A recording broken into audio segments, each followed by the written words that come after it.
Hello guys, welcome back to my channel. How are you? I hope you are well. So today we are going to start with the third part of the chapter second, children at work, and I'm having book with me. It so happened, and I have already discussed the first and second part.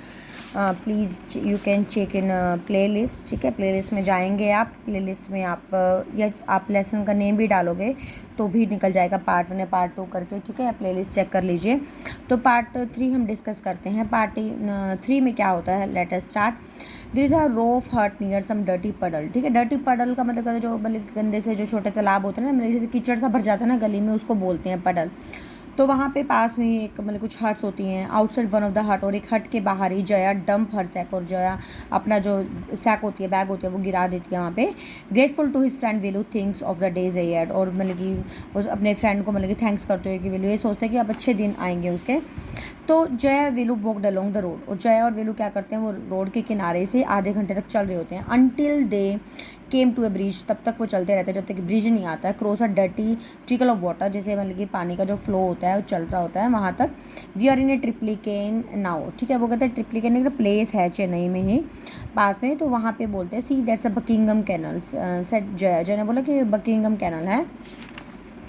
ठीक है, कनाल बोलते हैं इसकी जो pronunciation है exact. वीलू stair, वीलू एकदम से घूर कर देखता है. दिस वॉज ए कनाल, कि ये कनाल है, नहर है. Near some puddle of water was a row of the strangest huts he had never seen. कि वो कहते हैं कि छोटा सा पुल है, उसको वो नहर बोल रही है. और जो आसपास कि बड़े अजीब सी हट है जो उसने पहले कभी नहीं देखी थी. They were built out of all sort of thing, और वो बहुत सारी चीज़ों से मिलकर बनी हुई थी, जैसे मेटल है, शीट्स है, टायर है, ब्रिक्स है, वुड है, प्लास्टिक है. ठीक है, इन सब चीज़ों से मिलकर बनी हुई थी. दे स्टूड क्रॉकडली, और वो अनएक्सपेक्टेडली कि वो तिरछा होकर उनको तरफ देख, क्रॉकडली कि तिरछा सी होकर देखता है वो खड़ा होकर. Looked as if they fall any moment, और उसको ऐसा लगता है कि जैसे ना वो अभी गिर भी जाएंगी वो. Is this where you live, क्या ये वो जगह है जहाँ पे तुम रहती हो. दीज हाउस आर स्ट्रेंज, ये तो हाउस बड़े अजीब हैं. सेट वेलू, वेलू ने बोला it's our village, the house are made of mud and palm leaves, कि हमारे गाँव में तो जो घर होते हैं वो मड और पाम लीव से बने होते हैं. तो ये भी क्वेश्चन आ सकता है कि जैसे कि जो वेलू के घर कैसे बने होते हैं और जो जया के घर हैं वो किस तरीके से बने हुए हैं ना, ये ध्यान रखना थोड़ा. Jaya went around to one of the hut and dumped her sack outside, और जया कि उनमें से एक हट में अंदर जाती है और वो अपना ड्रॉप कर देती है अंदर जो सैक होता है, उसका बैग होता है. Then she picked up an empty one, तभी वो एक जो खाली होता है वो ले लेती है. लेट्स गो, चलो हम चलते हैं. She turn to Velu and gave him a shop, और फिर वो वेलू की तरफ मुड़ती है और उसको धक्का दे देती है. एटलीस्ट हेल्प मी नाउ, वो कहते हैं कि कम से कम मुझे हेल्प तो करो. Here wear these and come with me, ये लो, ये डालो और मेरे साथ आ जाओ. She threw him a pair of old shoes, और वो क्या करती है, बहुत पुराने से शूज़ होते हैं वो उसकी तरफ फेंक देती है विदाउट लेसेस, जिसमें लेस नहीं होते हैं. And push it a sack and, और एक कि एक जो बैग होता है वो धक्का देती है. And stick into his hand, और उसके हाथ में एक स्टिक होती है. ठीक है ना, और एक स्टिक दे देती है उसको. Velu was confuse, Velu confuse था. What work did she want him to do with this thing, कि वो क्या काम है जो ऐसा वो इन चीज़ों के साथ करने वाली है. The only work he had ever done was on the land owner farm, weeding and taking cows out to graze. और सिर्फ उसने तो वेलू ने तो सिर्फ एक ही काम किया था कि अपने मालिक के यहाँ पे जो फार्म था उसका, वहाँ पे उसने ग्रास रिमूव करनी होती थी और काउज को ग्रेज करवाने का काम किया हुआ है. Are there any farms in the city, वो कहते हैं कि क्या शहरों में कोई फार्म है. ही आज जया, वो जो है सब पूछता है. And she laughed and thumped her stick on the ground, और वो हंसती है और वो जो स्टिक होती है वो ग्राउंड में एकदम से फेंकती है. एंड फार्म्स की farm, there are no farmers here, यहाँ पे कोई किसान नहीं है. वी आर रैग पिकर्स, हम यहाँ पे रैग पिकर हैं, जो जो कूड़ा करकट उठाने वाले होते हैं, जो कि वेस्ट सामान होता है वो उठाने वाले होते हैं, उनको रैग पिकर बोलते हैं. तो सी माई सैक, मेरा तुमने बैग नहीं देखा, फुल ऑफ थिंग, जिसमें सारी चीज़ें भरी हुई हैं जो कलेक्ट की हैं.